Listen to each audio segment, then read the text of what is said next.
Assalamualaikum warahmatullahi wabarakatuh. Jumpa lagi di channel KP Mat, tepatnya di kelas SKD TIU Ikatan Dinas dan CPNS tahun 2021. Kelas ini sepenuhnya gratis ya, jadi tidak dipungut bayaran. Nah, apa aja yang gratis? Silahkan cek di bagian deskripsi pada video ini ya. Nanti di situ ada keterangan apa-apa aja yang gratis dari kelas ini ya. Nah, untuk materinya kalau bagi menjadi dua bagian. Jadi materi pertama ini akan ada part 1 dan part 2-nya ya. Nanti silakan tonton kelanjutan dari part 1 ini ya di bagian part 2-nya. Nah, untuk materi pertama kita akan ngebahas tentang materi perbandingan. Nah, materi ini selalu muncul di tiap ujian ikatan dinas ataupun CPNS ya. Dan nggak pernah absen materi ini. Nah, apa materinya? Yaitu perbandingan. Nah, perbandingan itu sendiri itu adalah ngebandingi dua besaran atau lebih yang biasanya dilakukan penyederhanaan ya. Dan penulisannya biasanya seperti ini, bisa pakai tanda bagi atau bisa juga pakai tanda per. Nah, untuk menyederhanakan perbandingan itu bisa dibagi dengan dua bilangan yang sama ya. Nah, misal gini, kita ngebandingi mangga dengan jeruk misalkan ya, mangga banding jeruk ya. Nah, misal mangganya 50, jeruknya misalkan 8. Nah, ini kalau kita sederhanakan perbandingannya, ini kan bisa kita bagi dengan 2 ya. Sama-sama bagi 2. Nah, ini ya, ini yang dimaksud dibagi dengan bilangan yang sama. Nah, 50 bagi 2 itu kan 25, 8 bagi 2 itu kan 4. Nah, jadi perbandingannya adalah 25 banding 4. Itu adalah perbandingan mangga dengan jeruknya tadi ya. Nah, ini adalah cara menuliskan bentuk sederhana dari perbandingan itu sendiri. Nah, oke. Agar lebih jelas kita lanjut aja ya langsung ke materi jenis-jenis perbandingan yang biasanya muncul di soal-soal TIU, CPNS ataupun ikatan dinas ya. Nah, kita lanjut aja ke soalnya langsung. Oke, sekarang kita coba nentuin jenis perbandingan yang pertama ya, yaitu perbandingan senilai. Nah, gimana cara nentukan jawaban dari perbandingan yang senilai ya. Nah, di sini udah ada ciri-cirinya. Nah, ciri-cirinya apa aja? Jadi gini, kalau misalnya kita punya dua hal yang dibandingin, ya misalkan A dan B lah kita bilang ya, atau nilai 1 dan nilai 2. Nah, misal nilai yang pertama itu kita sebut nilai A, dan itu kita bandingin dengan nilai yang kedua. Nah, misal nilai yang pertama itu mengalami kenaikan, dan diikuti kenaikan pula pada nilai yang kedua. Nah, kemudian misal nilai yang pertama itu mengalami penurunan, ya turun dia. Kemudian nilai yang kedua juga turun. Nah, maka ini dipastikan adalah perbandingan senilai, ya. Jadi dia kompak, sama-sama naik atau sama-sama turun. Nah, itu adalah ciri-ciri untuk perbandingan senilai, ya. Nah, sehingga kita bisa bikin suatu rumus. Ya, rumusnya gimana? Jadi kalau kita udah bikin tabel kayak gini, kita bisa buat dua-duanya turun ke bawah ya seperti ini. Ini kan A, ya kan? Ini kan X. Nah, berarti kita bisa buat A per X seperti ini ya, A per X. Lalu nilai keduanya ini kan B, ini kan Y. Berarti B per Y. Nah, sebenarnya ini nggak harus dua-dua ke bawah ya sesuai dengan tanda panah ini. Bisa juga dua-dua ke atas seperti ini. X per A sama dengan Y per B. Nah, ini dia juga bisa ya. Yang penting jangan sampai nggak kompak ya. Jadi intinya kompak di sini. Dua-dua turun ke bawah atau dua-dua naik ke atas gitu ya. Nah, jadi karena konsep dari perbandingan senilai itu sendiri pun kompak ya kan. Yang kalau yang satu naik, yang satunya juga naik. Kalau yang satunya turun, yang satunya juga turun. Nah, ini kompak dia. Nah, kita coba lihat aja contohnya di sini. Ani membeli 3 buah roti dengan harga 4.500 ya. Jadi 3 roti 4,5 harganya. Jika dia ingin membeli 7 buah roti, kira-kira berapa uang yang dibutuhkannya? Nah, dari sini kita bisa analisa. Analisanya apa?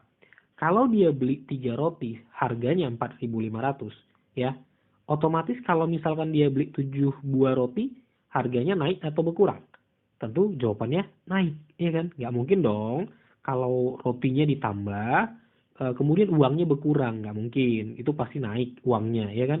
Jadi ini dipastikan adalah perbandingan senilai. Kenapa? Karena yang satunya dinaikkan diikuti dengan yang satunya naik ya.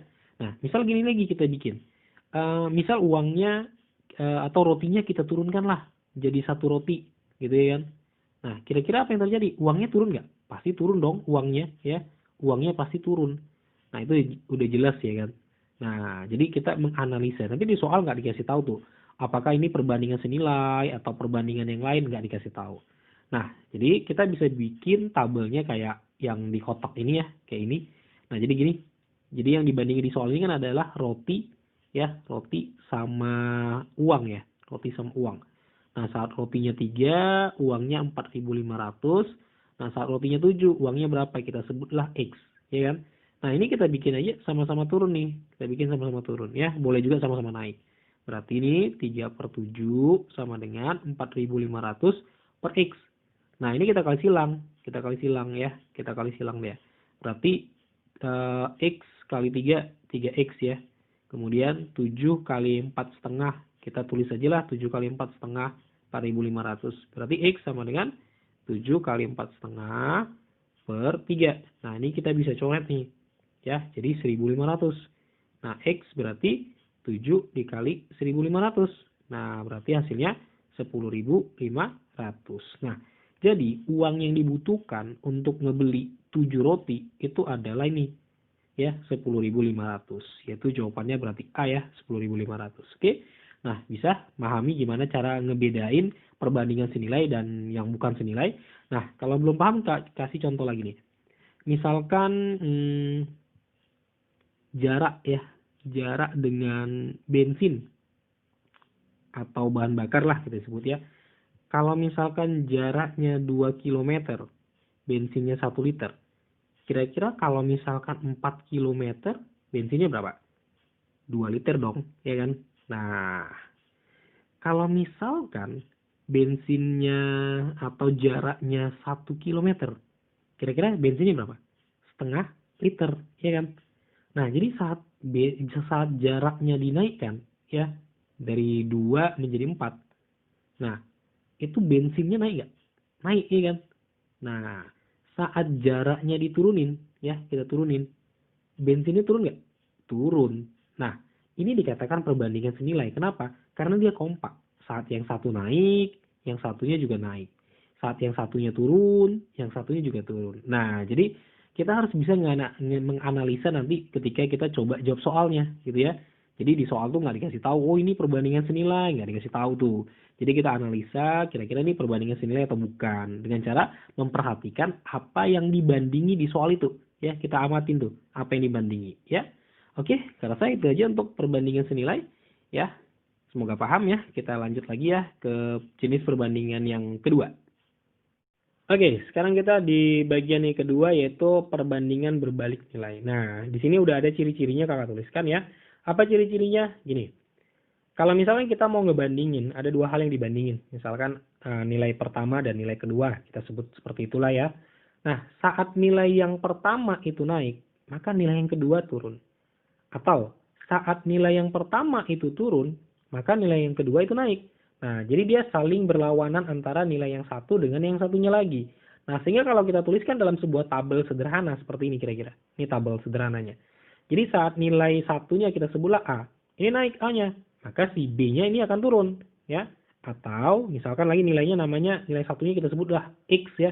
Ini turun, maka ini akan naik, gitu ya. Nah, jadi dia saling berlawanan antara yang satu dengan yang lainnya. Nah, untuk menyelesaikannya kita bisa bikin tabel sederhana seperti ini, ya. Kita bikin tabel seperti ini, lalu kita bisa buat rumusnya seperti ini. Nah, caranya apa? Kita perkan nilainya. Jadi, ini kan A, ini kan X. Kita buat A per X sama dengan, ya, ini kan turun ya tanda panahnya. Sama dengan apa? Ini B, ini Y. Ini kita balik, Y per B. Jangan B per Y, tapi Y per B. Dibalik sesuai dengan tanda panah ini ya. Nah, yang satu turun, satu naik. Jadi berlawanan dia posisinya. Oke? Nah, kita coba lihat aja contoh pertama. Nah, di dalam soal tentunya nanti tidak dikasih tahu apakah ini perbandingan senilai, berbalik nilai, atau perbandingan yang lainnya. Kita yang harus menganalisa. Kira-kira ini perbandingan apa, gitu ya.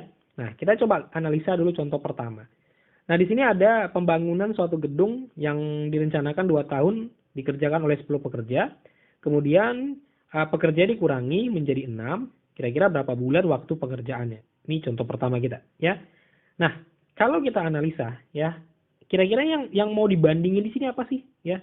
Kita harus tahu dulu apa yang mau dibandingin di dalam soal ini. Nah, yang mau dibandingkan di dalam soal ini adalah antara pekerja ya, pekerja dengan waktu. Ini yang mau dibandingi dalam soal ini, ya. Nah, di sini pekerjanya 10, waktunya 2 tahun.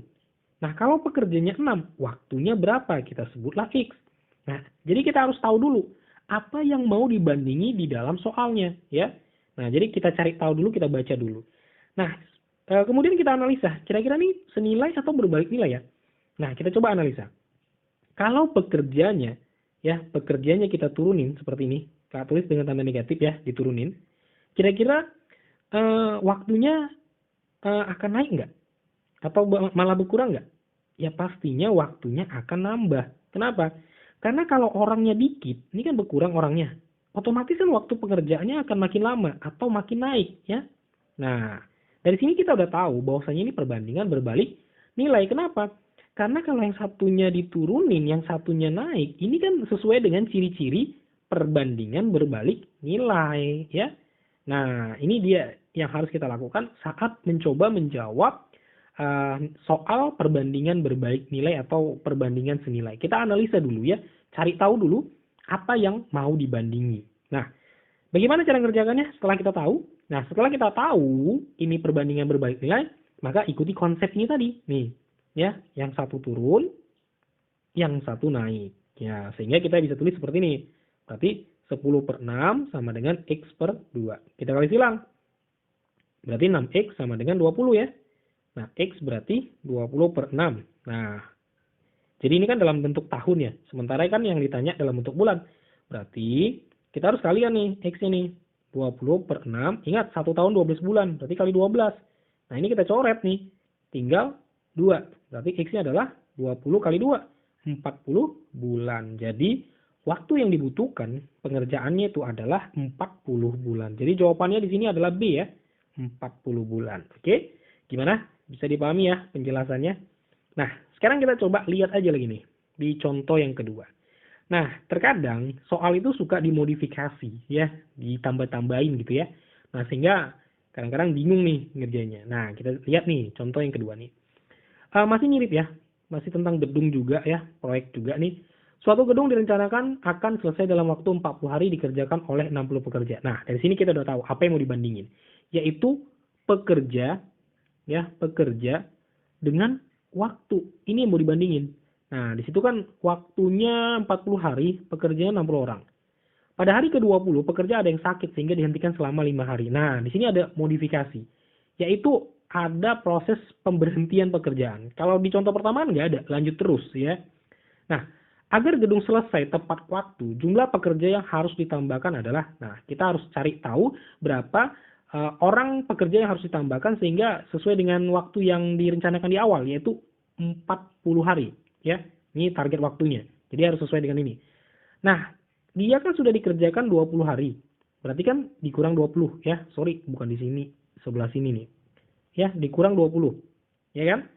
Nah, berarti kan tersisa tinggal 20 hari lagi. Ya kan? Nah, tersisa 20 hari lagi nih. Nah, kemudian sakit 5 hari. Sakit 5 hari. Berarti tersisa 15 hari lagi ya dari target supaya tetap 40 hari. Nah, saat ini kan yang ini tadi kan masih 60 orang ya yang ngerjain, masih 60 orang. Ya kan? Nah, jadi ini kita tulis X. Dalam waktu 15 hari ini yang tersisa, berapa orang pekerja yang kita harus butuhkan untuk menyelesaikannya dalam 15 hari waktu yang tersisa, ya. Jadi ini adalah pekerja awal, ini waktu awal. Nah, ini dikurang 20 kenapa? Karena udah dikerjakan selama 20 hari, ya. Nah, ini dia kalimat di sini. Nah, pada hari ke-20, itu artinya sudah dikerjakan selama 20 hari. Maka tersisa 20. Kemudian ada pemberhentian pekerjaan selama 5 hari. Berarti tersisa 15. Nah, jadi yang kita kerjakan dalam perbandingannya yang ini. Ini dia. Oke. Nah, kita tulis ya konsep perbandingannya tetap yang satu turun ya, yang satu naik. Oke. Berarti ini 60 per X sama dengan 15 per 20. Sehingga kalau kita kali silang atau kita sederhanakan dulu ya. Sama-sama bagi 5. Ini bagi 5 jadi 3, ini bagi 5 jadi 4 ya. Sehingga nih kalau kita kali silang X kali 3 ya, ini kali ini berarti 3X ya. 60 kali 4 ya, kita tulis aja 60 kali 4 X sama dengan 60 kali 4 per 3. Ini kan bisa coret ya, jadi 20. Nah, X sama dengan 20 kali 4. X sama dengan 80. Nah, artinya di sini apa?